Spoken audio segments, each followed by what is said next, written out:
our 3-act play. In the following minutes, you will hear a true tale of even realer people. Let's start with our first character. Character 1. We find our male protagonist strolling ever confidently into the doors of a local open mic. He steps in with a swagger that tells everybody else in the room that he's no stranger to local shows. A mixture between confident and calm, our character moves with a collective coolness about him. A narcissist, he's no stranger to vanity. A fact reinforced by every compliment he's ever got from every female since he was 13. A poet, our protagonist plays his cover, says his hellos, and takes a seat. Character 1 has an ego complex. Quietly, he thinks he can take over the world with epic poem and dashing smile at a time. And he's probably right. So has had a way with words, learning that he could talk himself in and out of any situation that he wanted to.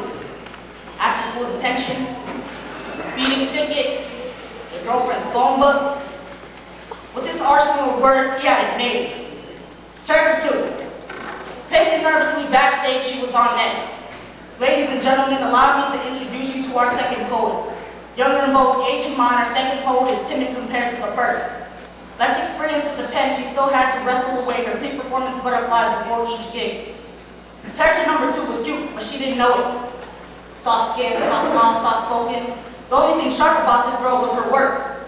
With behind the facade of nervousness and quick glances when her crush wasn't looking was a monster of a poet.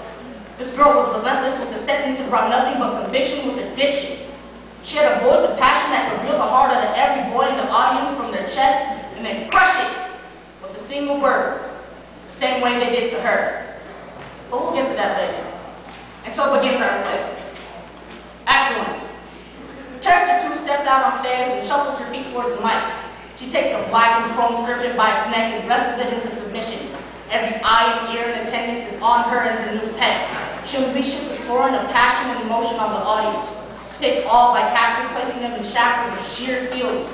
Taking them on a journey she traveled firsthand and relived every time she read this poem.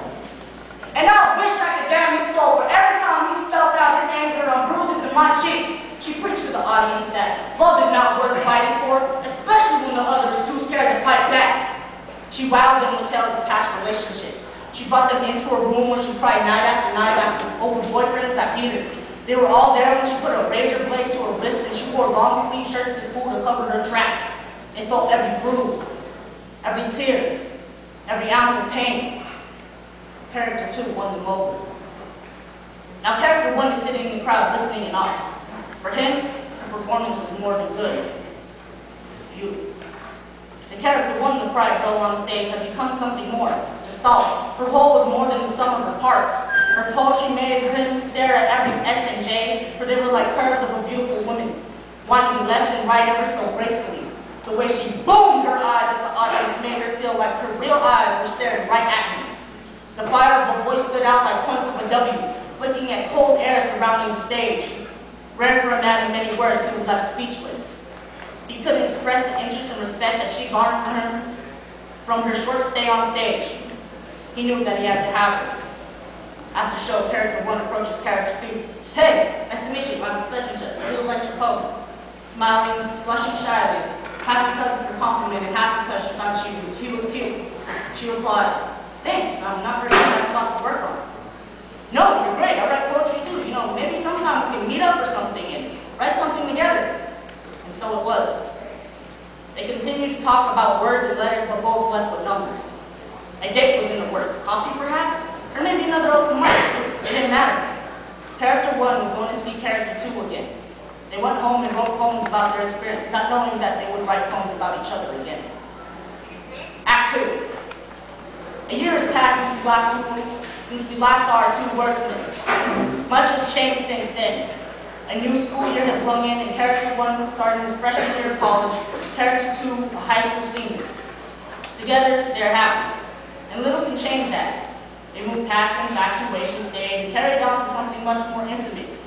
Gone are the days where every fleeting moment in class was consumed by each other's name and face. And now, they thought of each other's beauty and how their lines used to run parallel to each other, never touching. But on the fateful night of the open mic, decided to take a radical turn toward each other and intersect, creating what they saw as the most perfect union. In science, All the formulas and periodic symbols reminded them of how they formed bonds, covalent and hydrogen, that held them together like two atoms of a molecule.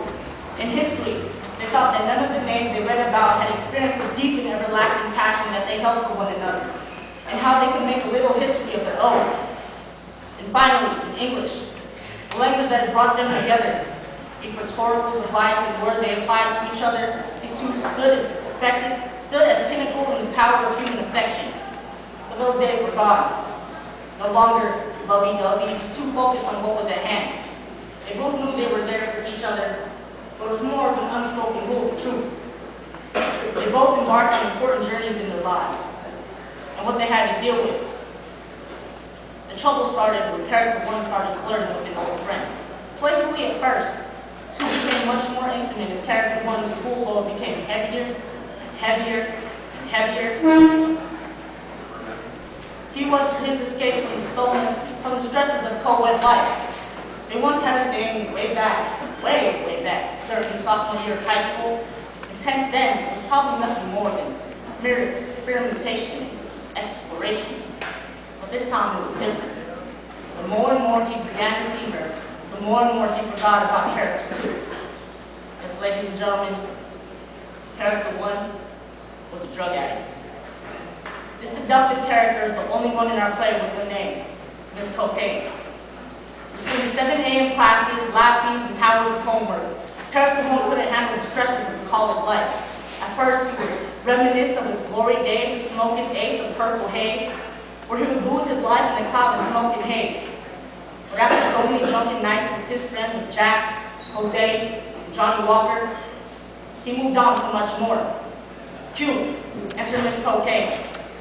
She picked up character one when he was down, too egotistic to ask for help. He sought comfort somewhere else. When he couldn't handle the pressure, character one would slip away for a quickie with his new mistress. Armed with razor blade and straw, the two would get it on wherever possible.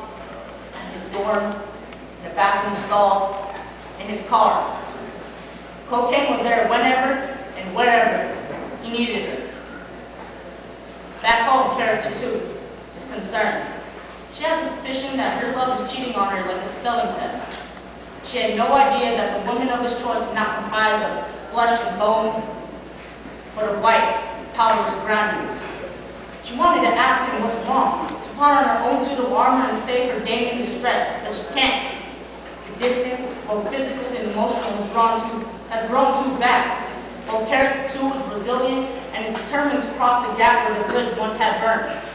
She needs to tell him how she misses him, how she wants to rekindle their fires. She wants to tell him of all the change that's been going on at home and how she's stressed out. She wants to find out what's wrong with him and how he's doing. She wants to tell him the important things. She wants to tell him he cares for him. She wants to tell him he doesn't want to lose him. She wants to tell him that she's pregnant.